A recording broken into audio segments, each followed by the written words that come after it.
Europe, the continent that gave us democracy, baguettes, vodka, IKEA, fascism, and let's be honest, most of the world's problems. But also, croissants. So, worth it? Today we're doing the entire history of Europe. And yes, it's going to get messy, bloody, and probably horny. Because that's Europe.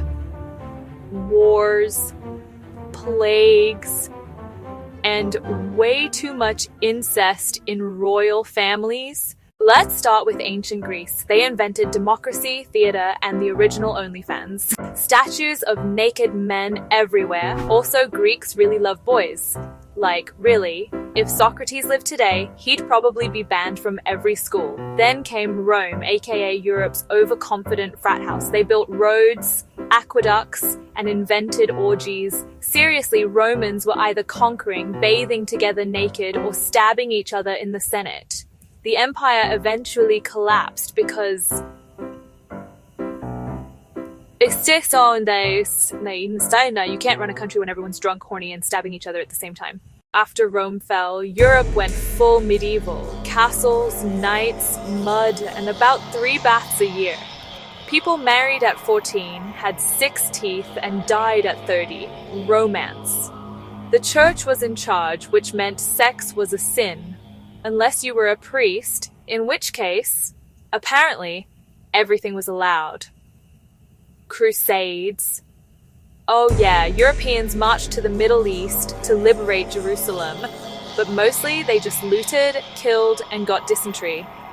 France invented chivalry, which was basically medieval Tinder, knights, trying to seduce bored, noble women with bad poetry.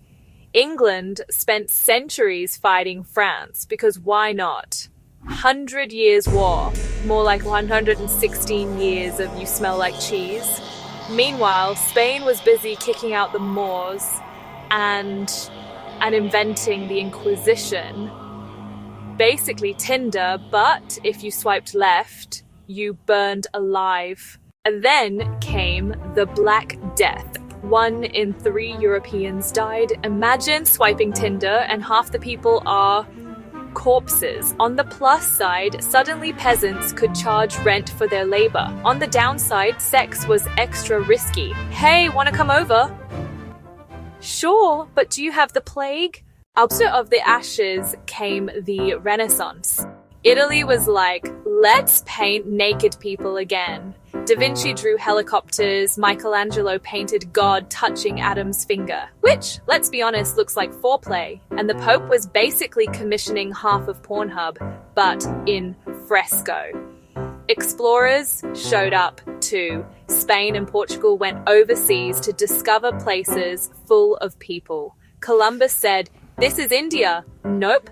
But hey, thanks to him, Europe finally got potatoes and tomatoes. Meaning, no Columbus, no pizza, no vodka, no French fries. Tragedy averted.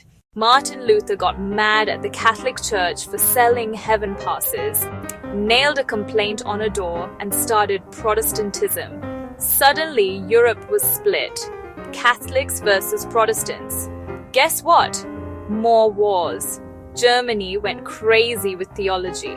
Switzerland banned fun. England invented divorce by inventing an entire new church. And everywhere, women with cats got accused of witchcraft. Thousands were burned for making the crops fail or for rejecting some dude's advances. Classic Europe. Then came the absolute monarchs. Kings and queens ruling like gods, wearing wigs so big they could host birds.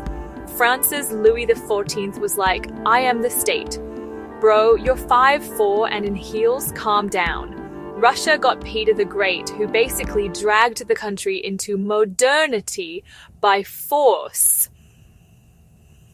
Also, forcing nobles to shave their beards. Very kinky. Meanwhile, Austria and Spain were busy with Habsburg incest. Their family trees were more like telephone poles. Then came the Enlightenment. Everyone suddenly had ideas. Voltaire, think. Rousseau, democracy. Kant, don't ask me about sex. And boom, France exploded. The revolution chopped off more heads than a Game of Thrones episode. King Louis XVI, gone. Marie Antoinette, gone. Random neighbors, also gone. All in the name of liberty, equality, and not showering. America also took notes. Thanks for the freedom, Europe. We'll take it and run. Enter Napoleon, tiny man, huge ego, conquered most of Europe, lost to the Russian winter, because no one beats the Russian winter, not even Hitler later on. Then came the Industrial Revolution, factories, child labor, smog. England basically became one giant chimney. Germany started inventing everything. Italy unified because they wanted better pasta together. Greece said, "Can we be free now?" Ottoman Empire, no. Europe, yes. Drama everywhere. Now the 20th century, the worst. World War I started because some Serbians shot an Austrian prince. Result, millions dead, trenches, gas, rats, trauma. The war to end all wars except nope. World War II, Hitler happened, Mussolini happened, Stalin happened. Europe basically turned into a hellscape. The Holocaust, fascism, mass destruction. Millions dead again. Darkest chapter ever. Afterwards, Europe was split. East versus West. USSR versus NATO. Berlin Wall goes up. Germans basically saying, this side has bananas, that side doesn't. Meanwhile, Britain lost its empire and kept pretending it didn't. France kept going on strike. Italy just kept making good food. And Spain was stuck under Franco, who banned fun until the 70s. Finally, the European Union. The big idea, no more wars, just bureaucracy. Now, instead of invading each other, countries argue about cheese regulations. Britain said, "We're leaving." Then left, instantly regretted it, but pretended they didn't. Germany pays for everything. Greece is broke. France keeps protesting. Italy changes government every 6 months. Spain argues about Catalonia. Poland and Hungary play the rebellious teens. And Sweden just vibes with IKEA and ABBA. Meanwhile, Russia is technically half Europe, half Asia. But let's be honest, it mostly just drinks vodka and threatens everyone. And that's modern Europe.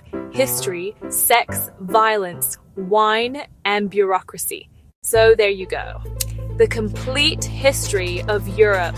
Drunk philosophers, horny kings, dead peasants, angry revolutions, 2 world wars, and way too many potatoes.